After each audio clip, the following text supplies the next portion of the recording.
don't often take a chance to look at that. We talk a lot about the K-12 experience. We talk about higher education. But what happens before that? If a child is not prepared for kindergarten, if a child is not prepared to read, to write, and does not understand those things, everybody's not coming in at the same level. All children are different. Everybody comes with their own set of challenges, and being sensitive to those challenges and support them where they are so they can all be kindergarten ready. So it excites me that all the different resources that we have, we do the ECHRS, and ECHRS of course is environmental assessment. How to set up this environment so the best meet the needs of each of your individual children.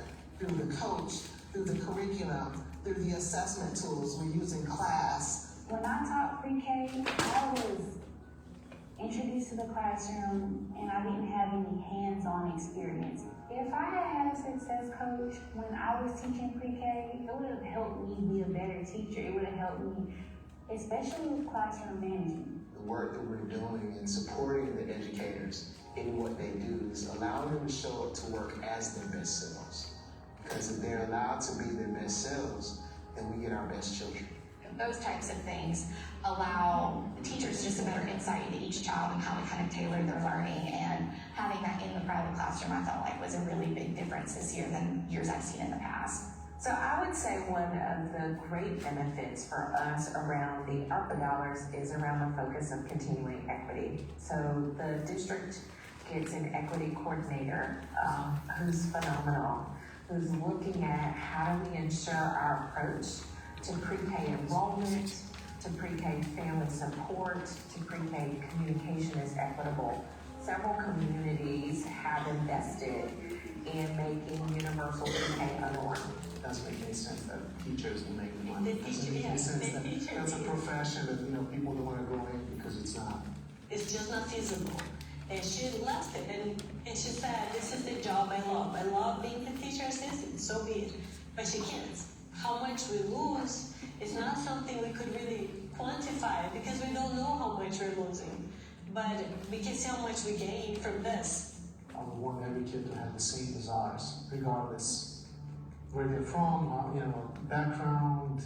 I think everybody deserves the same. Everybody should be on the same footing to start with. It's good, and now you have data to show, look at that. This is what happens when you pay the teacher's fairly. And this is the impact you can have. And it's not just impact on a little kid, it's impact on the next school, it's impact on a population. Teaching a child is not an easy task, and the demands continue to rise daily. Teachers are not only teaching in the classroom, but they're parents, they're counselors, they're nurturing, they're wearing so many hats. And a lot of them really enjoy what they do on a daily basis, but the value is not there. And so the ARPA dollars are very important because it allows those teachers to still work full time and go back to school and receive a degree at the pace that they would like to receive that degree. So it helps us to maintain the quality care that we're providing on a daily basis. The pre-K priority program, paying for my education, was very important given that I have 3 children. Having just one child is very expensive. So it was very beneficial to me and my family, my kids. I didn't have to worry about paying for financial aid or anything like that. That was a blessing. You have so many people that don't know their worth as far as being a teacher. The career in itself is not looked upon as, a doctor or a lawyer, but we're just as important because we're the ones teaching those doctors, lawyers, engineers, myself, learning how to guide the next future generation. What we've learned in Head Start is that the parents are the first teachers of the children. We know if the parents, if they're not in a healthy place or if they have certain challenges or barriers, it makes it difficult overall for how that child will develop in time. So, just making sure families are able to thrive. When I gave birth to Leah, I was still in college. My grandmother was my babysitter. And when she couldn't babysit, I would take Leah to school with me. So when she got to an age where she was really a distraction in class, I had to, make a decision. Gratefully, we learned about Head Start, and she started going there. So our family advocate was Ms. McLeod, and I absolutely love her. My grandmother passed away probably a couple months before the school year started. She was a big part of our daily lives. And so transitioning to being able to take my kid to school and all the things that my grandmother used to do, I had to switch jobs. It was a lot changing in our personal lives. She made sure that school was just as normal as it could be. And even all the way down to making sure that we had transportation that we needed to get to school. And they even encouraged me to go get therapy and grief counseling to be able to help me be a better parent for my child. The thing that's most surprised me since being on the steering committee is learning how much work goes into this. All the parts that need to go into educating families, setting up equitable systems, staffing those systems. There's far more pieces than I realized, and I didn't realize how much the community worked together. So that's been a really beautiful thing to see, and has made me not just happy to be a part of it, but more proud that my son is a part of this system.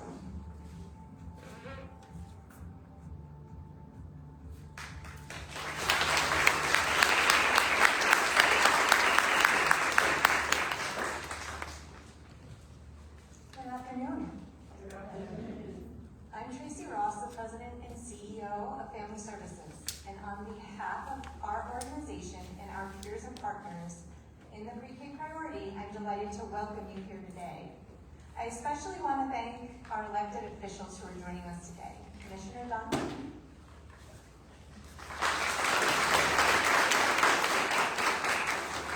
Mayor Pro Tem D.P. Adams,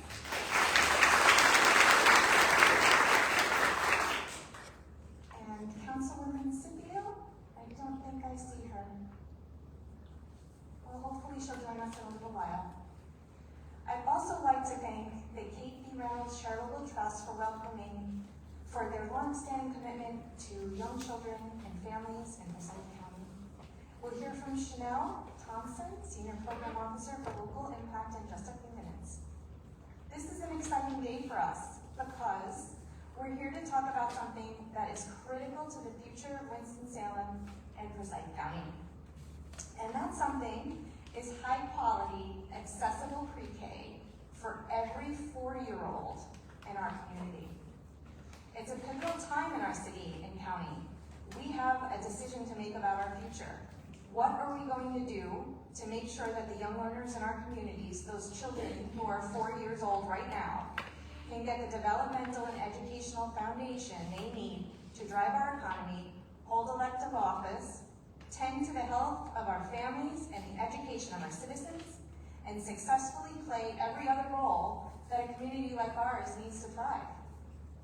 If you have worked with 4-year-old children, and I see some of you that do here, or are fortunate enough to have them in your life, then you know how the years between being 4 years old and becoming an adult go so quickly. Every year builds on the year before it, and so what happens at 4 in pre-K forms a basis for success in kindergarten, 1st grade, 3rd grade, middle school, high school, and beyond. Most of us know this. We know it because decades of research and science tell us so. And we also know it because as parents and community members, we can see for ourselves the differences and disparities between children who have high quality pre-K experiences and those who do not. Those disparities are stark, and they are referenced in page 2 of the report that we shared with you this evening. These figures point to the gaps that grow in the community when we don't invest in pre-K. In fact, right now, only a third of 4-year-olds in Forsyth County attend a publicly funded pre-K program. That's only about 1,500 of 4,500 still eligible students.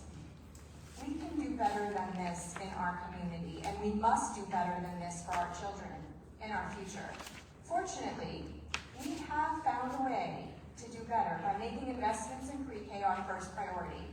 Today, we're here to share some good news about a new model that's been developed and tested here in Forsyth County. It's a model that can build complete pre-K system that's strong, equitable, and available to every family.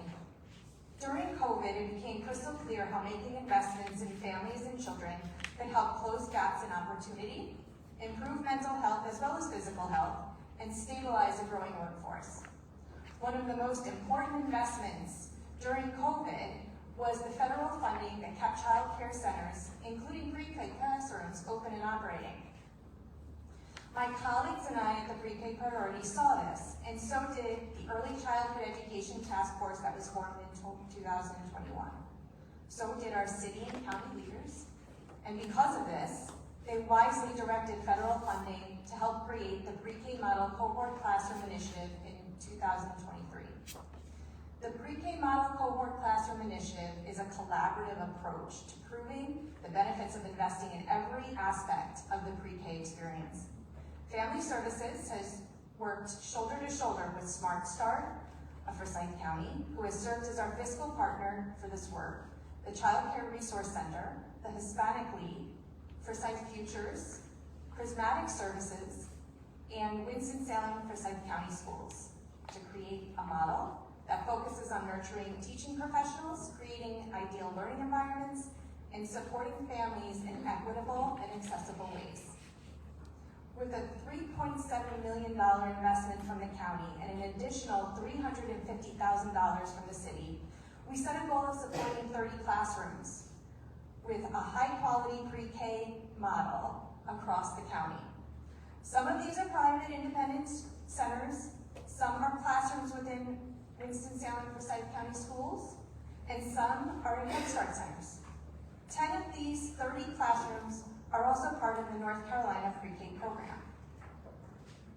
Together, we've taken the best of what each pre-K program has to offer and made it standard for every program in the Model Cohort Classrooms. We use high-quality standards set by the National Association for Education of Young Children and the National Institute for Early Education Research to ensure that every classroom has an enriched learning environment, uses evidence-based pre-K curricula, has well-educated teachers and teaching assistants who receive ongoing professional development and coaching, actively and intensively engages families, and uses translation and interpretation services whenever they are needed. On top of that, we created an equity plan and a plan for creating, collecting, sharing, evaluating our data and results. You just heard me use the term high quality to describe this approach. Why is it important that our models be focused on high quality? The answer is because study after study has shown that when a 4-year-old is enrolled in a high quality pre-K program as opposed to a lower quality program, she or he is much more likely to enter kindergarten ready to learn, to have a smoother transition into first grade, and to meet or exceed reading and math proficiency standards in 3rd grade. And as we know, meeting those 3rd grade proficiency standards is a key indicator of success throughout the rest of the students' K through 12 schooling, as well as success in higher education and in their work and the workforce.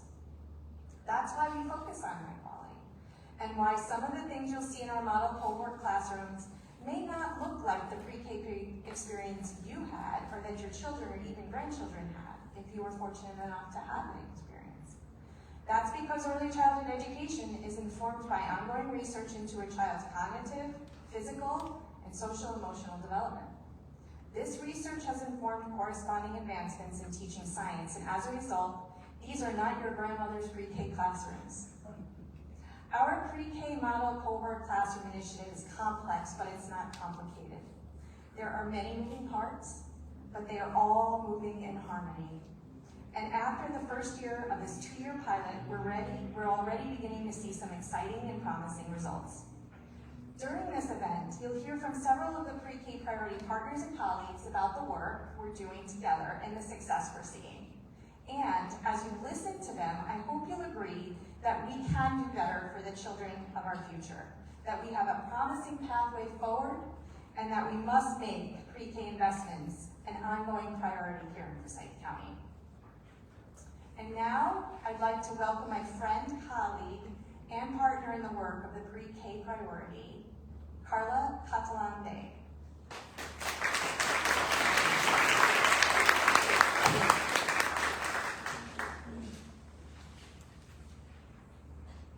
evening, everyone.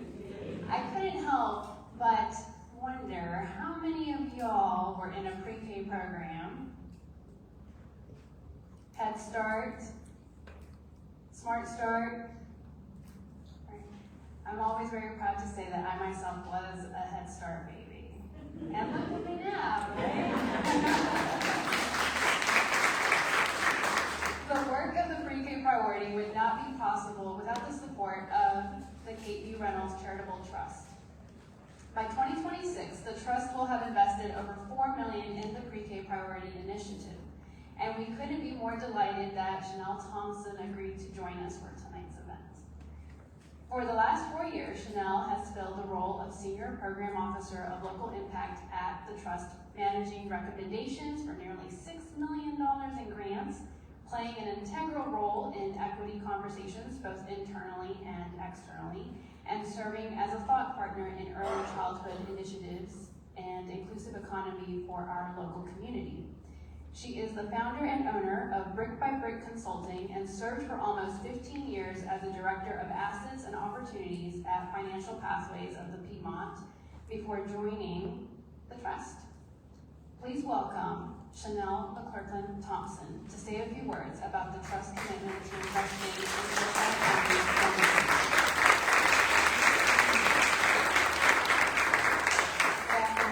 Thank you both, Paula and Tracy, for such a beautiful and warm welcome. My name is Chanel Thompson, and as mentioned in my intro, for the last 4 years, I served as the Senior Program Officer of Local Impact at Kate B. Reynolds Charitable Trust here in the city of Winston-Salem. The Trust is a long-term supporter of the Pre-K Priority's work to increase access to Pre-K so every child has an opportunity for a good start in life.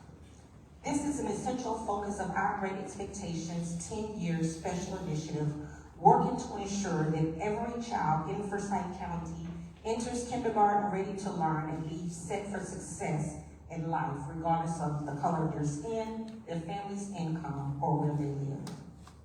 So then we ask ourselves the question, what's getting in the way? What are the barriers to this process? And how have we spent nearly 10 years talking about access to high-quality pre-K programs? And the answers swing across a spectrum of issues. High-quality programs are expensive. They're long wait lists. Explicit and implicit bias happens in classrooms, and a host of other issues keep many children, particularly children and families with low income, from accessing high-quality pre-K. And the Trust, and at the Trust, we know that that is unacceptable. Our commitment to change is why I'm here today. At the Trust, we work to improve kindergarten readiness and impact the early childhood systems by increasing access to universal pre-K. We do this by supporting efforts that are led by the Pre-K Priority, and we also know that the key component for long-term sustainability requires building the capacity of community organizations and parents to engage in this critical work, and that means working with all of you. There are fierce discussions and debates happening in our state right now about a lot of things, but specifically right now about public education investments, vouchers, supporting teachers and paraprofessionals, and much more.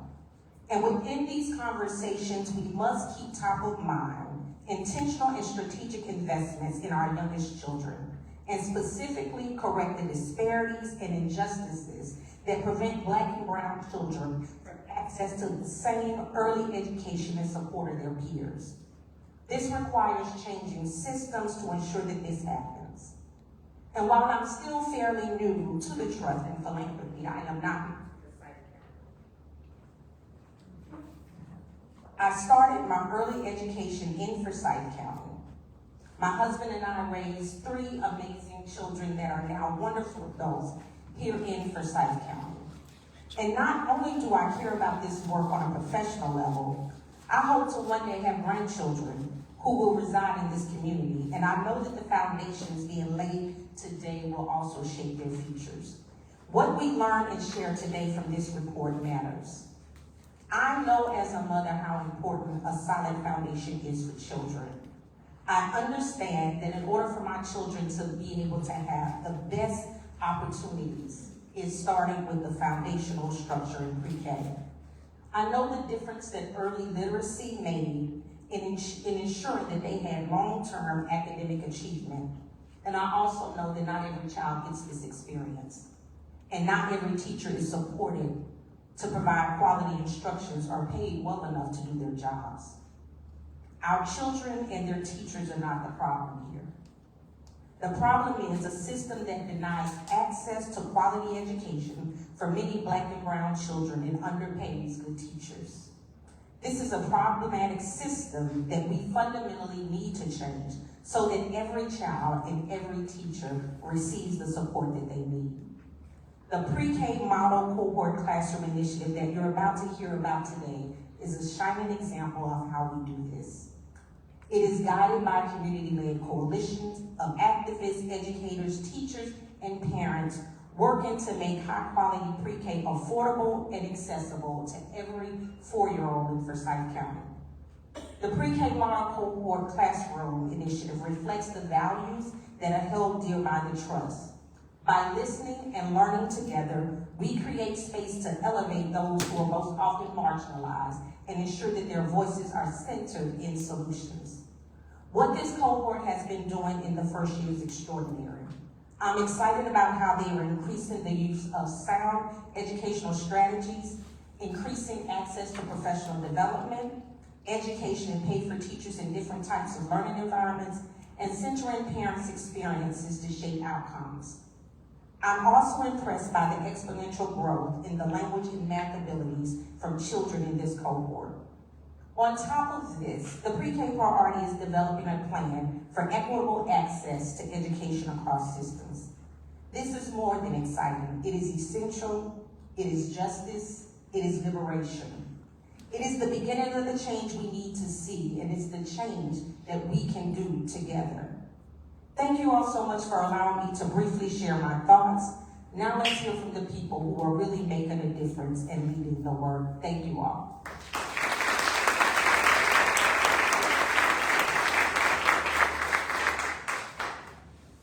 All right, well, good afternoon. My name is Elisa. What name? I like to call it response. I'm Denise Highsmith with Smart Start in Forsyth County. I'm the Vice President of Early Childhood Initiatives. And with me I have Daniel Ferguson, Director of Workforce and Innovation. All right. So we'll talk a little bit about, and I guess reiterate a little bit about what Tracy shared earlier, where we are. So where is our cohort model? Where are we located? So we're proud to say that we have 24 locations where our 30 classroom cohorts reside. Of this group of 30 classrooms, we have 3, soon to be 4, classrooms in Head Start. All right. We have a family. We have 10 in our NC Pre-K classrooms who are scattered across, and you'll find them in Head Start and our private provider settings, as well as our school system. We have 10 private providers, as well as 7 classrooms that are located in our Winston-Salem Forsyth County schools. And you can see we're very well located all about, so we have a great sampling across our county. Okay, let's talk a little bit about our key partners. I like to call them Magnificent Seven. So we have Smart Start in Forsyth County. We're the administrators of this grant, but we also have we actually provide 2 deliverables. One in education, where we support through coaching, as well as we provide assessments there at the centers, and we set up supports for our teachers to get training and development, professional development. And then we have, of course, Daniel here, who supports our initiatives around incentives for teachers, as well as pay equity and retention. And he'll talk a little bit about that in just a few minutes.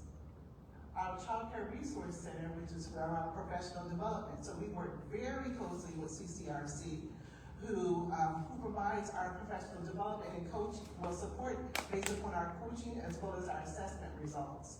So once we go into our classrooms, we're sitting with our teachers, We're assessing their environments as well as having a good conversation with our teachers around what services they believe they need as far as their professional development. And then we link them with our CCRC partners, and they provide them with that coaching, with that training as well as that professional development. And we're very lucky to have that, they have flexibility of providing both in-person training and support as well as virtual support. Family services. So family services provides all of our families with some direct family engagement. So we are, and of course we know that in order to get to support our families, to our little ones, we have to first work for our families and support and make sure that our families are anchored. So what our family service advocates are located all throughout our county. They're going into our centers, supporting our families right there on the first day.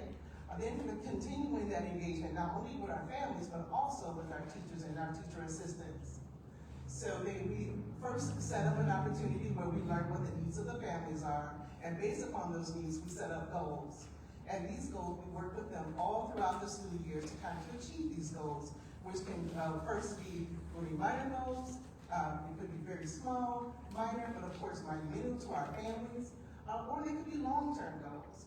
And our family advocates then work together with our families to set up small sessions all throughout the year to ensure that there's some progress towards those goals. And then they also set them up with resources within the community. Very big job. Then of course Hispanic leaders, Carmen spoke earlier, supporting our families where English is their second language.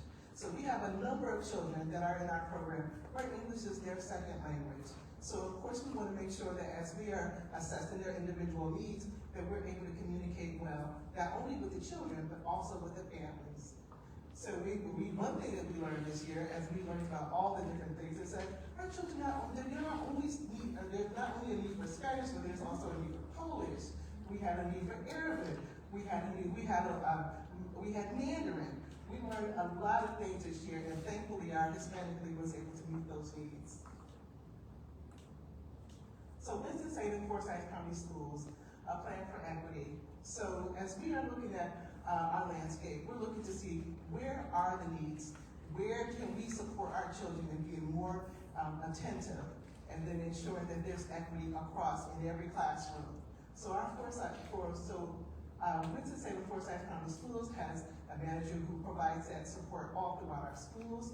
There's an assessment that's completed, not only by our teachers, but also, of course, by our families too, to learn to get that direct feedback on how we can grow as we think about equity. Forsyth Futures. Forsyth Futures is our data collection hub. They're ensuring that we have a system in place to collect all the data related to our children. That would be our child data as well as our teacher data. And we have a place where we're pulling that all together. It's a system so that we can analyze that. And that analyzation comes from our prismatic service partners. They interpret our data, review the data, and then of course provide us with a summary of the services across all of our platforms. And we spoke a little bit about our partners. Here they all are. Perfect. So let's talk a little bit about what some of our initial observations are for the first year, recognizing we have a whole nother year. Our first year was primarily spent within implementation, so there was a lot of collaboration, systems building out forms, making sure that we were communicating across all platforms. So a lot of that took place this first year. Some of the things that we learned from this work is that our cohort classrooms some of them are familiar with a research-based tool, but many of them, this is our first time.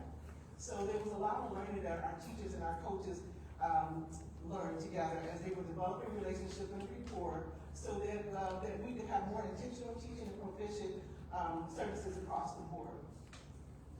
Teachers did become more proficient. We learned as they grew their relationship and that coaching support came into the classroom, that opened up a lot of dialogue about what the teachers needed and what type of supports they needed, what type of coaching was needed, what type of training was needed. And over time, we did see those results. We saw the growth in our children over time.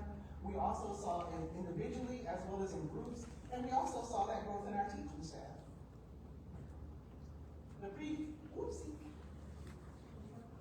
All right. And lastly, we know that, and I guess I did share that. So we saw that growth in our development of our teaching staff over time as well. Thank you. All right, so what else did we observe? So we learned more. We learned that in our first year of this administration, the power of the mobilization of all of our services and what that did to increase the high quality of pre-K across the board. Children in Pre-K Model Cohort Classrooms are showing impressive gains in this single year. We can't wait to share those with you. We're actually in the stage of wrapping those services up. Prismatic Services, as I shared with you, has all of those results and are summarizing those results for us, and we'll have them very soon, and we are very excited. Preliminarily, TSG data suggests that our children have experienced great growth in literacy, math, social, and emotional development since fall of 2023. Again, I can't wait to share those results. I have had a sneak peek, and they are excellent. Very excited. So what caused these gains? At each cohort classroom, as shared earlier, we have one teacher and one lead teacher and one teacher assistant in the majority. Then we have some classrooms that have a smaller ratio where there may be one teacher.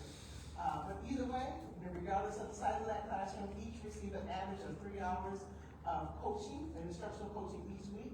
And of course, that helps them to help them, and with this modeling and this coaching that comes, there is, our coaches are able to model best practices in the classroom, as well as strengthen probably build on the practice that are already built in some of those classrooms. All right, and hey everybody again. So I really want to just kind of hone in on the fact that one of the things that really supported this work is this broad spectrum holistic approach to supporting the teachers. So as Denise mentioned, one of those big supports were the coaching time that was given to the teachers, but also looking at the factors that played into how the teachers were able to show up as their best selves. So one thing that we know is that when people feel supported, they want to keep showing up, right? So one of the parts of this work actually was that kind of support. So this next point just talks about how we worked in supporting them to obtain additional credentials. So what we utilized as a model, everything was focused on the Quality Rating and Improvement System, the QRIS.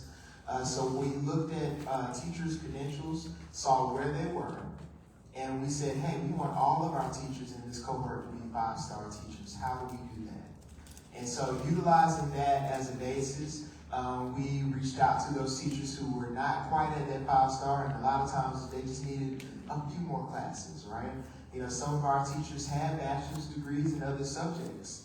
So how do we give them the early childhood education credentials that would make them a 5-star teacher by the QRIS rating? So what we found is about a third of the cohort, who were in private and who were in Head Start, NC Pre-K classrooms, needed those additional credentials. And so utilizing or leaning into those teachers, we supported them and encouraged them to go and take additional coursework. And so we've been very pleased with how that's been going. So we have teachers who have not gone to school, one of them in over 20 years, decided that she wanted to go back and finish her degree, right? We have teachers who, again, have bachelor's degrees in other subjects. One of those teachers completed her early childhood education certificate this year and is now a 5-star teacher. So this work is ultimately about equity. This is about supporting those teachers and helping them to become their best selves.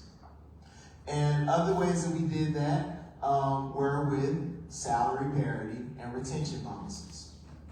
So what we did was we looked at what we had available and made sure that we just kind of split it around as far as retention bonuses.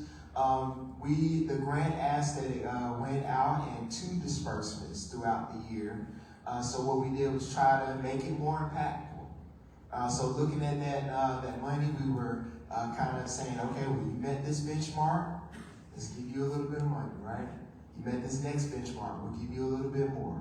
And so we utilize that model to do retention bonuses throughout the year, splitting those 2 disbursements into 6, just every 2 months, and just trying to make sure they knew, hey, we see you, keep on going, just a little bit, right?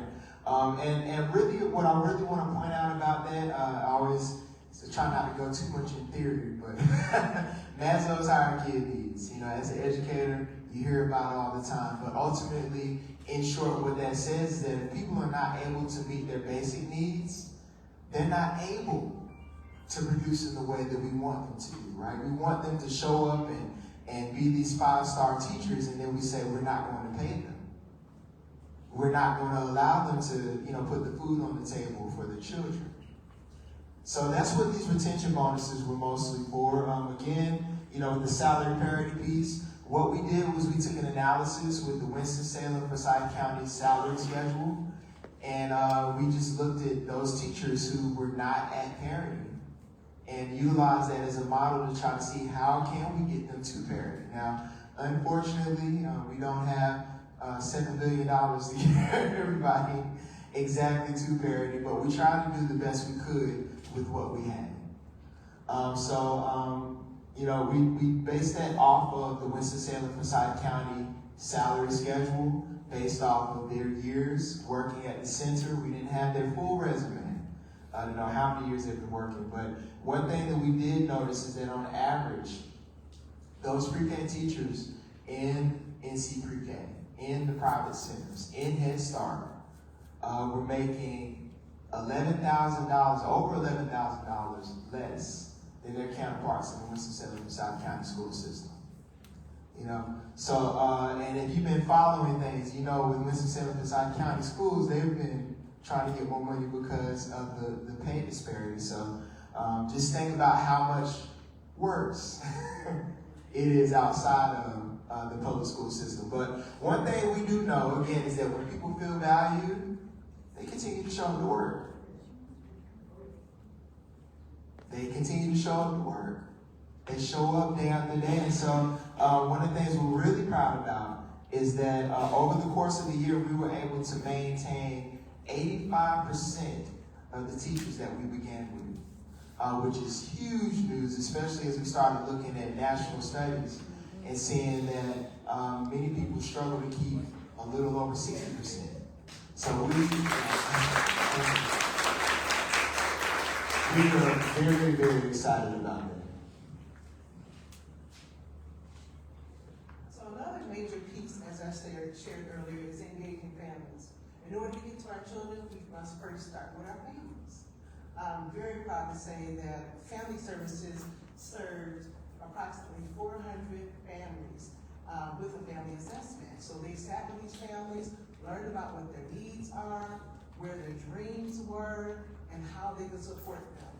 Of those 400 family assessments, 142 families created a family goal setting agreement.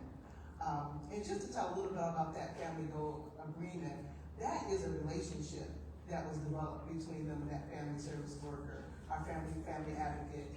They sat down and they actually planned out over the course of the entire year how to go about with SMART goals, as we call them, some structured steps on how they could achieve their goals. 142. So that takes a level of trust, a level of commitment from not only from the family, but also from our family advocates. So we were very excited to see that, particularly since this is, for many of these families, this is the first time they've ever created such an agreement with someone outside of their families who they trust.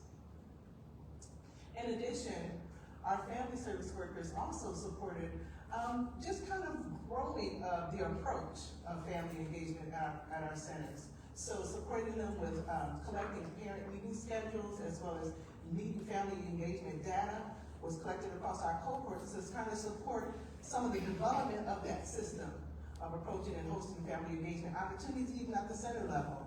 Many of our centers have that experience. They do a lot of work with their families, but then there were a couple who hadn't. So we wanted to make sure that we developed, they really kind of ingrain that process of supporting that relationship between the family and the staff, so in fact we can support our children. So our benefit, another benefit to our children is tracking that attendance. So, which attendance is key. If our children aren't there, they can't benefit from the services that we're providing for our teachers. They can't benefit from the research-based curriculum, the assessments tools, the resources and materials in the classroom. None of that matters. So attendance is huge. Our family advocates supported that daily. Whenever we had children that were absent for a specific period of time, they were not following up. You know, what's going on? What's the barriers? What's happening? And it was because of that relationship that they built and that rapport when they're doing that family engagement phase of setting up, learning about what's going on in the family and how to be a support that really helped to engage them when it came to that attendance. So tracking attendance is really important. Average attendance across the 22 out of our 30 pre-K classrooms is approximately 89%, which is excellent. That is excellent. 89%. We hope for 84, which is 3 days out of the week. So to see 89%, that is, again, is a testament to the relationship between not only the teacher and the family, but also our family advocate and that whole relationship. Right. And just coming back to this, like I said before, this work is ultimately about equity. And so, wise person once told me, is like, when you're doing any kind of work, the true measure of it is not, what you did while you were there, but how did you leave it, right? So, one of the things that mentioned in the video earlier that we're really happy about is the fact that this work has supported a new role with Winston-Salem and Forsyth County Schools in an equity director, right? So in that there's an audit that is being devised, an auditing tool that is basically observing all different factors, right?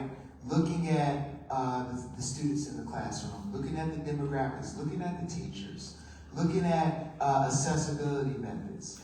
One of the big part about this project, and it's kind of mentioned here, but also in the work that we do, is in how we bring together so many different services. One of those being interpretation and translation services. There are, how many languages? 5 different languages, some of them being Arabic and Mandarin and things that, Polish, things that, you wouldn't normally think about, but it exists, right? So how do we meet those people's needs? So equity is different from equality in that, right? Equality is that broad spectrum, we went with the brush, but equity is making sure that we get everybody up to that level. So one of the things that will also come out of this project is an equity observation tool that can be used for the school system, but also across the board. That is planned to be implemented as we go into this next school year. And so there's also coming along a curriculum audit tool that will continue that equity-focused work as we work to build new systems, right, that support equitable work throughout the community. And I think that brings the end of this particular part of the presentation. I want to pass it on to Leslie Mullins, the project director for the Pre-K Model.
publicly about your experience, because I know some of you is kind of like, this is my first experience speaking in person.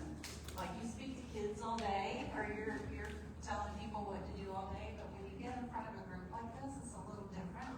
So we're very grateful for you being here today. Let's give them a round of applause.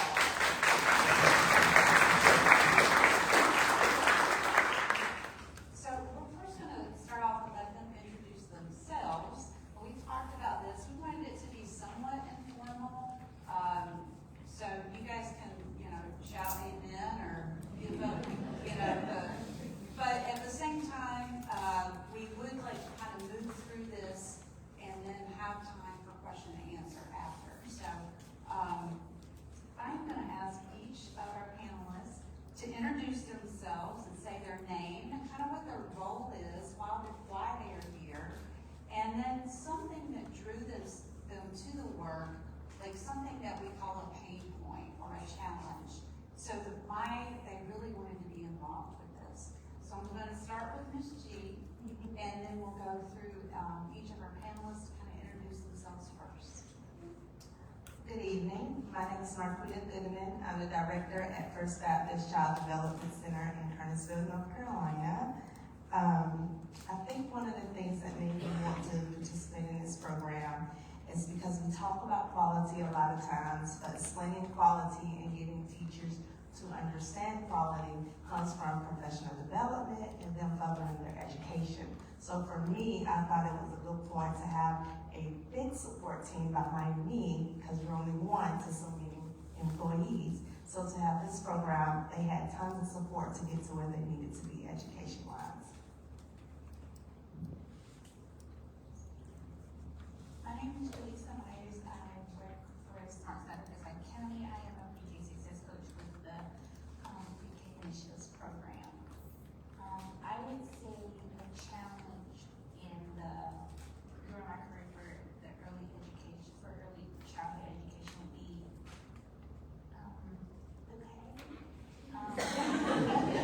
You can say that loud and proud. That's okay.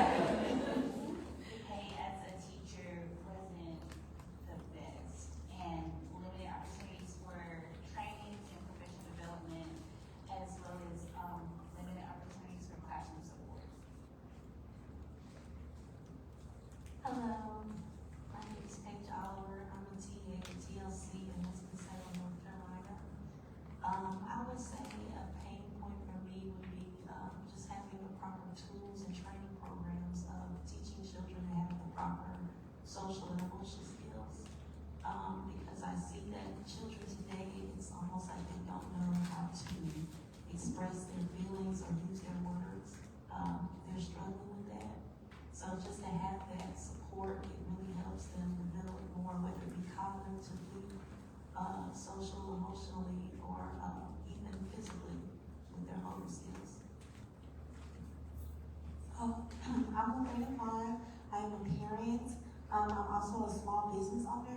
So a pain point for me, and the reason why I'm here, I guess, is childcare, as simple as it's put. Just having dependable and safe childcare where my child can go and not only develop as a student, but as an individual person as well. Good evening. My name is Ophelia McLeod.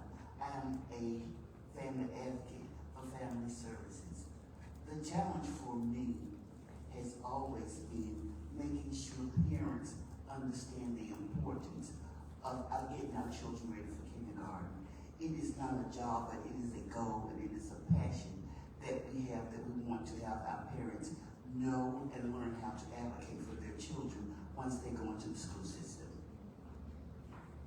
Thank you all. I think that sets up, hopefully you get a good idea of the kind of the breadth of experience, lived experience we have here, and how they can speak to really the data that Glenice and Daniel already shared with us. So first I'm going to ask Ms. G, she's affectionately known as Ms. G. She moved here from Brunswick County 13 years ago. We had talked a little bit about that, and since she's moved here, she moved here to work at Mud Pies, and they were doing a new pilot, and some of you guys may be familiar with that.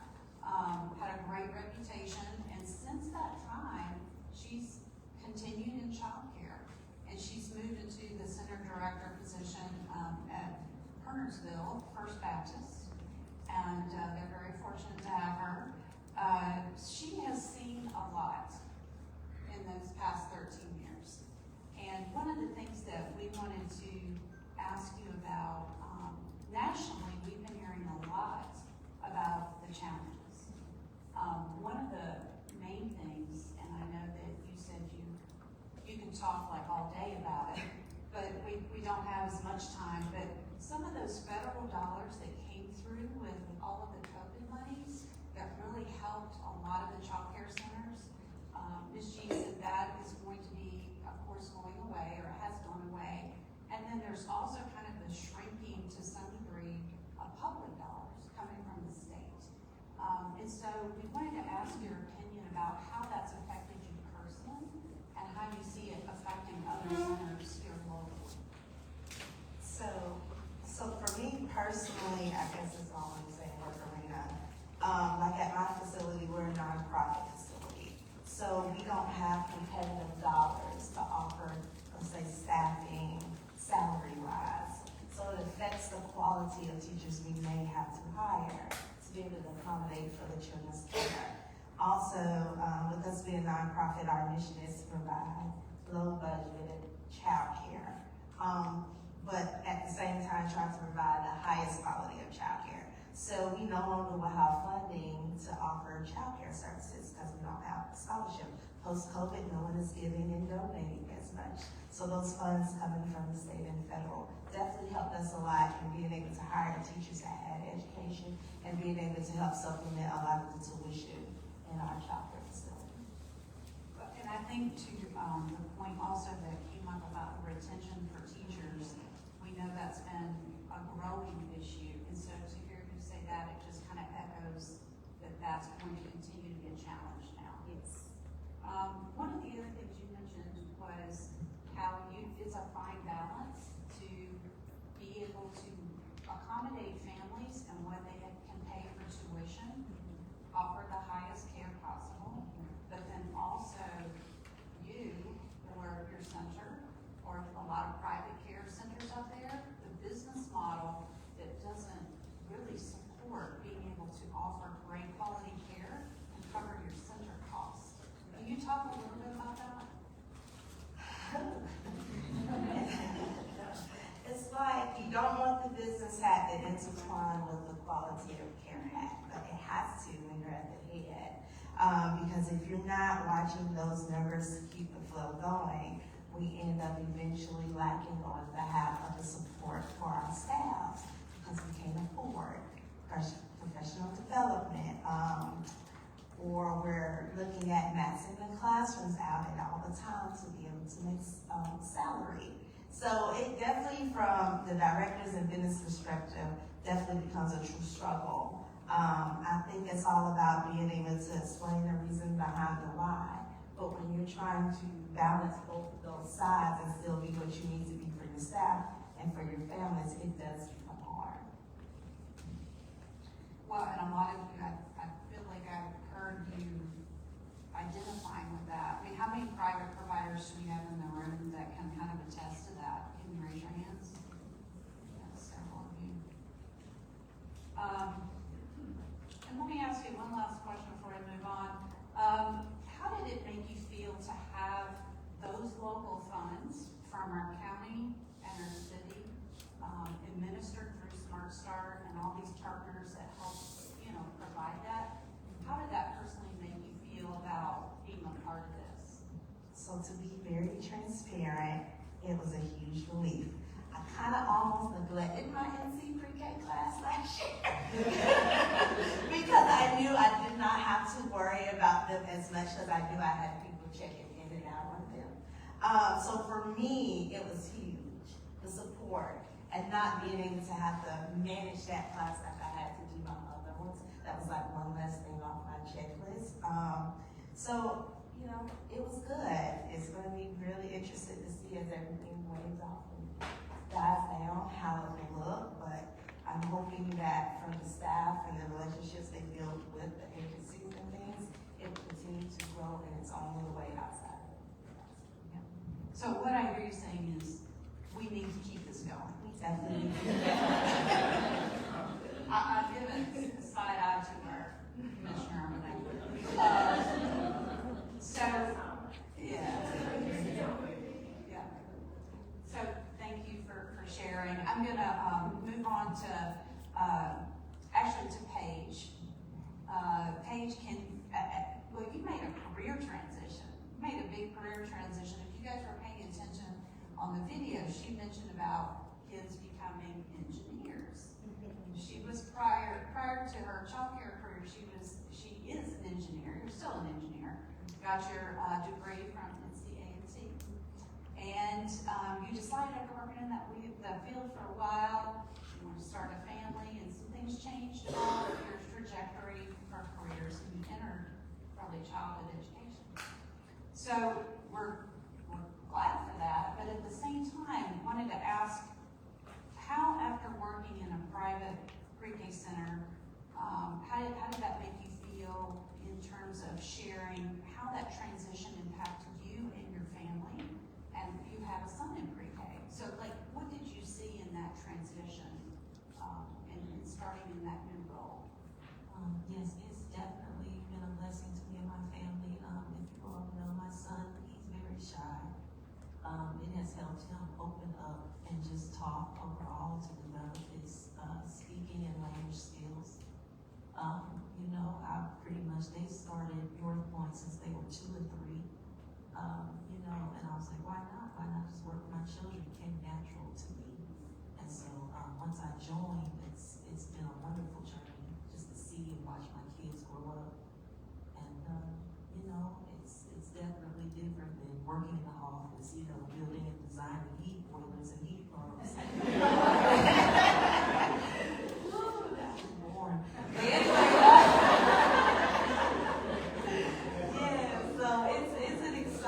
career overall, just watching the kids grow up and learn, and just simple little things like they know how to wash their hands at the sink, and just they have to sing a song, A through Z. Just like watching those simple things, people don't realize those little things help them become better human beings and just grow up to be better civilized people in general. So, and Paige, you earned your early education certificate, as Daniel was mentioning, how the support of the stipends and some of the scholarship, and you've been encouraged by your center director to continue on and move towards your master's degree, which is exciting.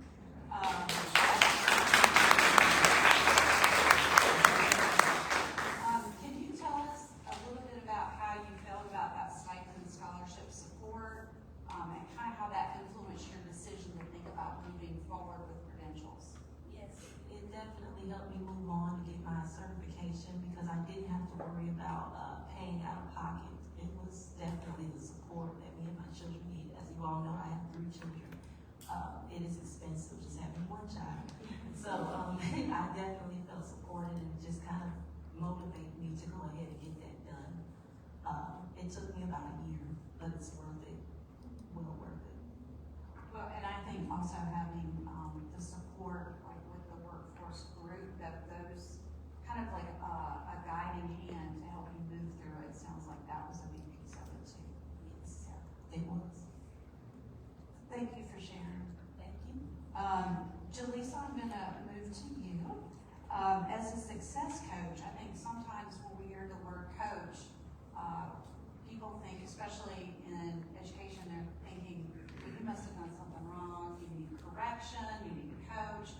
But really, coaching, and this was one of the things I had learned in working with some of you guys and some of the people that were coaches about, success coach is a totally different thing. I mean, it's about supporting in so many different ways what educators are doing and learning. And so can you say a little bit more about some of the things that the data show that we heard a lot of feedback anecdotally too, that teachers really supported, or they were appreciative of the support that you guys gave them. Can you talk about why that coaching is so meaningful to teachers? Because you've been a pre-K teacher yourself. I would say that the coaching ultimately is meaningful because you ultimately have a go-to person. Like you have a person that's, helps you in the classroom and gives you that guidance, and they may offer strategies for you to basically, be a better educator, or give you strategies to support growth into a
So I would say she wanted to work on behavior and classroom management, and she was so open to me modeling in the classroom. So I would actually, like, you know, like when you were a teacher, like, you know, that's the best part about it is being involved with children. So when you're able to model and give them that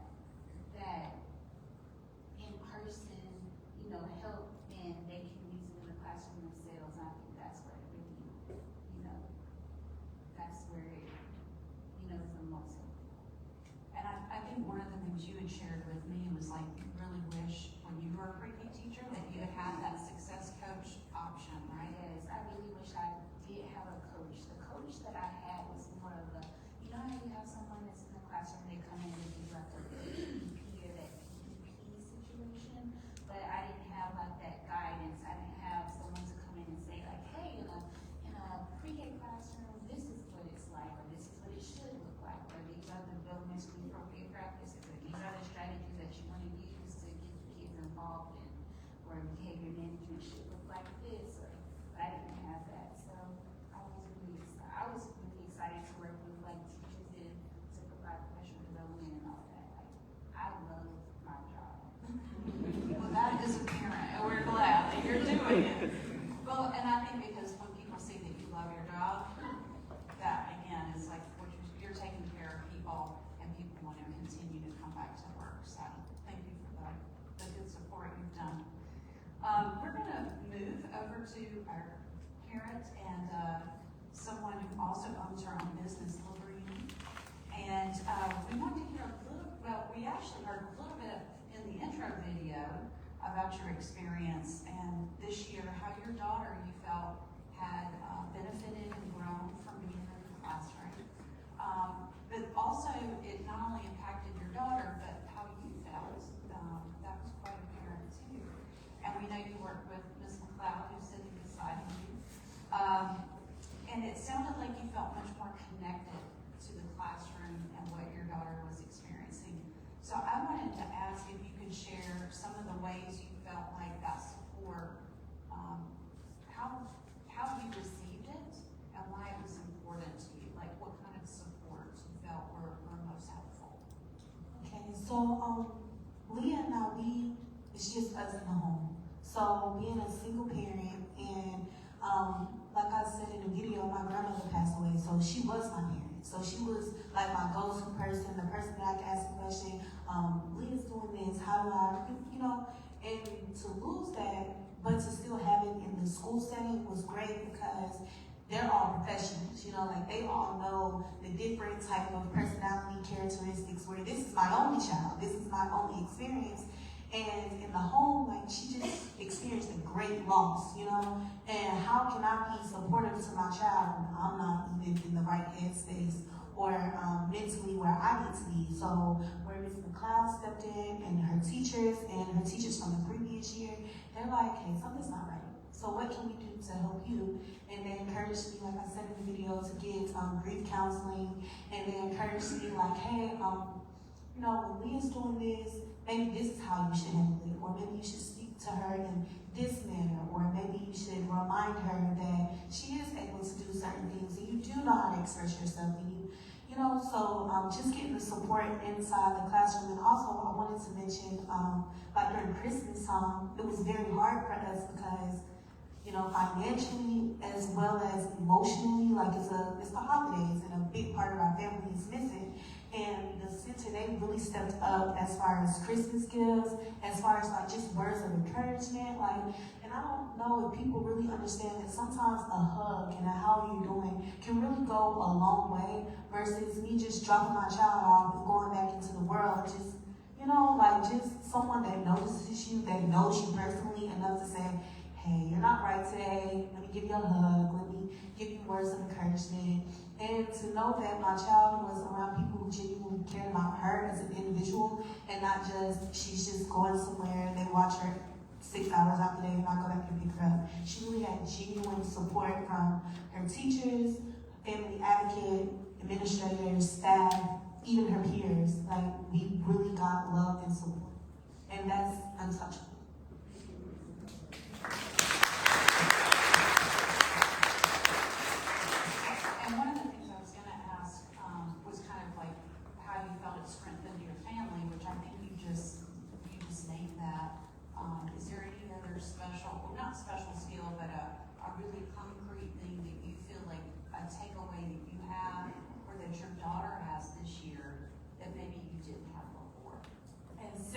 to put it, communication skills. For a long time, like, just being able to speak to my child in a way that she can understand, like, you know, mommy's frustrated right now, so maybe it's best that you do this while mommy work through her emotions. And now's not the best time for us to play dollhouse right now either. Maybe we can come back and do it in, as, like I'm saying it in a jokingly manner, but as serious as I know how to be, because it is just her and I in the household. So it's no one to like kind of hold me accountable for the way that I treat my child.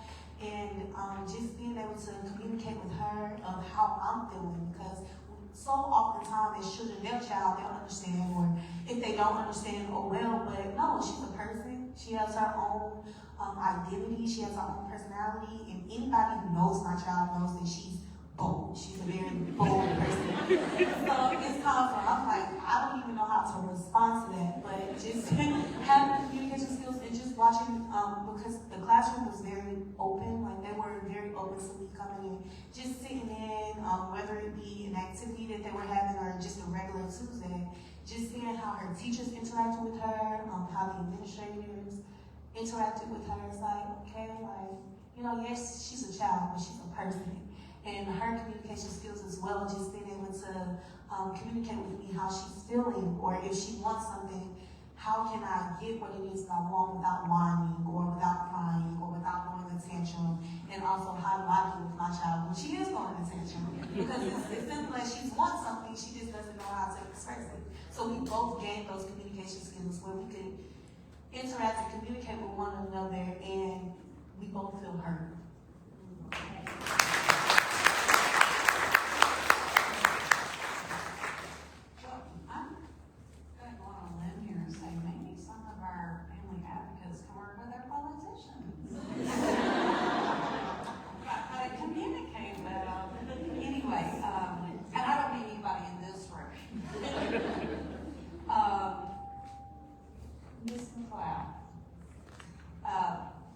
You have a lot of experience in the pre-K world, you know, overall, but most recently doing this family specialist and family advocate work. We know that it's one of the key components of high quality that unfortunately is one of those things that doesn't typically, it's not part and parcel of a class unless it is a Head Start class. And Head Start is what's a prerequisite. But for other classrooms, it's not always a given. So we were very excited to be able to add this to all the cohort classrooms. It does cost money, it does cost time and energy, but as we were just hearing from Lorena, it's well worth it, and they're reaping benefits in many different ways. I wanted to ask you how you saw Lorena grow personally as a parent. That's not putting you too much on the spot. In supporting her as your role as family advocate, one of the ways that you felt that relationship really helped support her. I can honestly say that from the very first day, I saw it was different. One thing, you have to talk to parents, they have to be open-minded. They have to be willing to listen. And I've seen her grow. Whenever she's coming through the door and she passes and I look at her, you can look at their faces, and I can tell there's something all right here. How's it going? And like you said, just a hug. Just knowing that someone is there to support you. And that's what a lot of times our families don't feel supported, not even by their own families. And that's what we want to be able to do. Not only support the child in the classroom, but we're here for you. What are your needs? What are your goals? How can I help you? And that's what she has shown this year. She has grown a lot as a parent. Like listening skills for her child. Coming in, she may not be in the best space when she comes in the door, but mom still has this smile on her face, and she's encouraging her, come on, it's gonna be a good day. And I've seen her grow so much with it. And I'm so proud of her, because she, business owner now,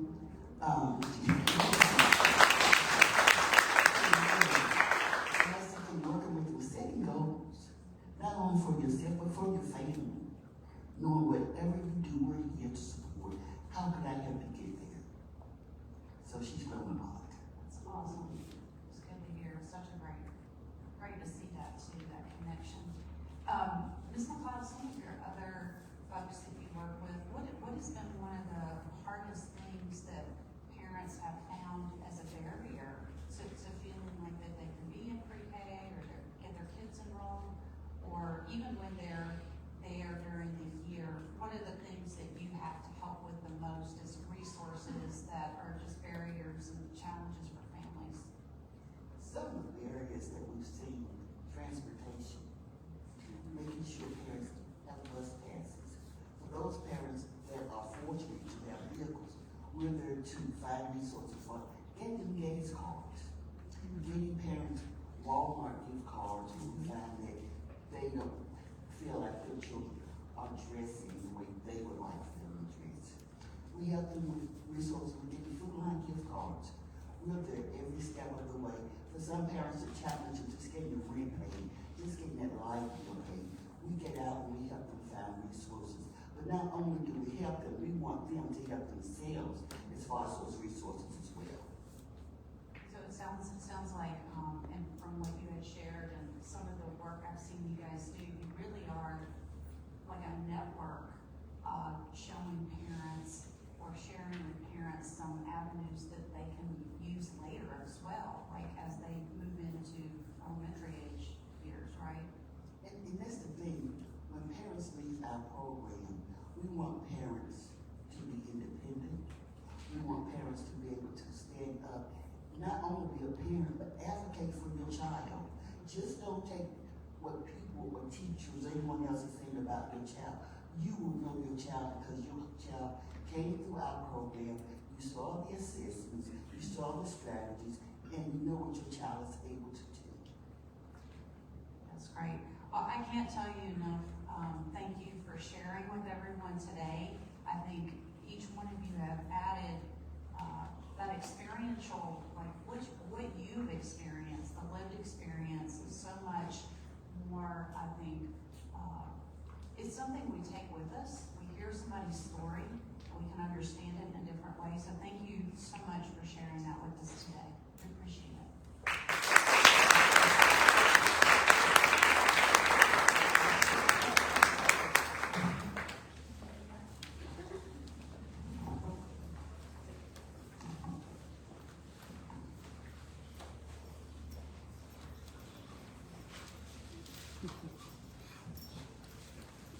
All right, to close us out, we have Dr. Lewis Finney from Smart Star of Forsyth County.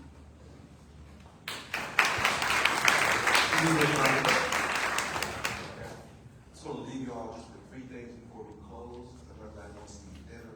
It's a great video, great. First thing I want to leave you with is why I'm here. Okay. One of the reasons why I'm here is I have a very different type of background in education and business, law enforcement, and also the military. I do a lot of work with child. I really want to give kudos to our presenters who were here earlier because I'm against our child as well.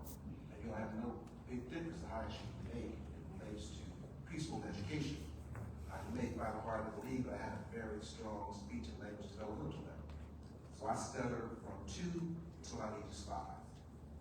And some of y'all may not know that when you stutter, it really leads to criminal action, being bullied. So there's actually long-term negative effects to people who actually stutter their speech and language developmental ways. But that's something through going through a preschool program and having great teachers like you, a great Denny advocate, that they be successful today. So I want you to give yourself something.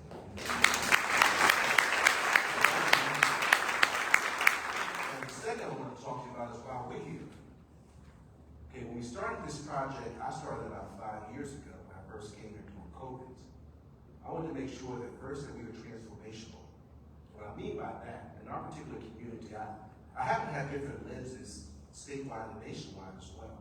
What I find unique in our particular community is transformational is that we have different groups that are here to make a difference, but we also have the commitment of the school district, the city, and the county government, which is unique to the state. So I'm going to give our city and county officials some hands.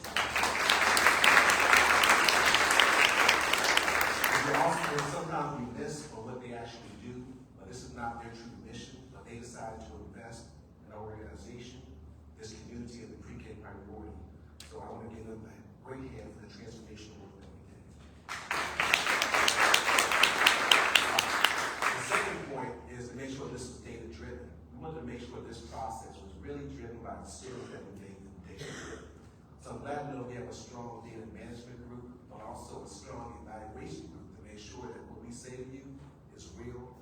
And not only do we have the people that are here to present this, but we also have the data to drive the decisions that we make in this community. And I think the third approach was really about collaboration. And the collaboration comes from the great organizations that we're working with. And if you're a Pre-K priority, can you please raise your hand or stand? Let's give these people a hand as well.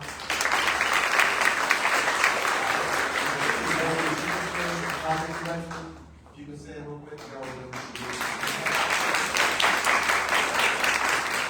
Collaboration is a major key, because this is not just the city, the county, this is not Smart Start League, this is not just the nonprofits that we talked about. It's also collaboration with the private child care community as well. So that was the third concept that made this really important as to why we were here. And really be remiss if we could really bless and thank that group of people as well. Then the third thing I'm gonna leave you with, everybody have a card? You look this card up real quick. This card. People often ask, what can you do? Because we're so tired of coming here and hearing people talk, and give out the great data, the great information, do the kumayas and so forth. But we really want you to read that card. And we got 3 options of things you can do to help the Pre-K priority. From my perspective, to me, I think all kids are priority, particularly from 0 to 5. Right now, we're hoping this will start with these 4-year-olds, but also additionally help these 3-year-olds. But really read this, because one thing you can do, I want you to do is, I'm far-sighted, so I have to my glasses. Okay? For community members, business owners, and for teachers. We gotta separate this, because it's not just the government. You should never rely wholly on just one single point of failure. It's also you as an individual, you can do something, but also business partners are very important in this process as well. Because one thing that we found in this particular process, the chamber, not just locally, but also the state chamber as well, has adopted the fact that workforce is critical, and it cannot be put together if you don't get child care together. So keep in mind that it's not just about people that do this work, who want us to do this work, but you also have the business community as well. But you have 3 different options to support the Pre-K priority, but also to support this mission. And we hope through your testimonies, but also through our data, that this is something that will be continually funded, because we know that this is something that the community needs. We all agree? Okay. But again, I want to thank you all. We have a video to play. Any questions that you have as well, we can do afterwards. Again, I don't want to hold you up with a great dinner, but thank you. I appreciate you all for coming, and enjoy the evening.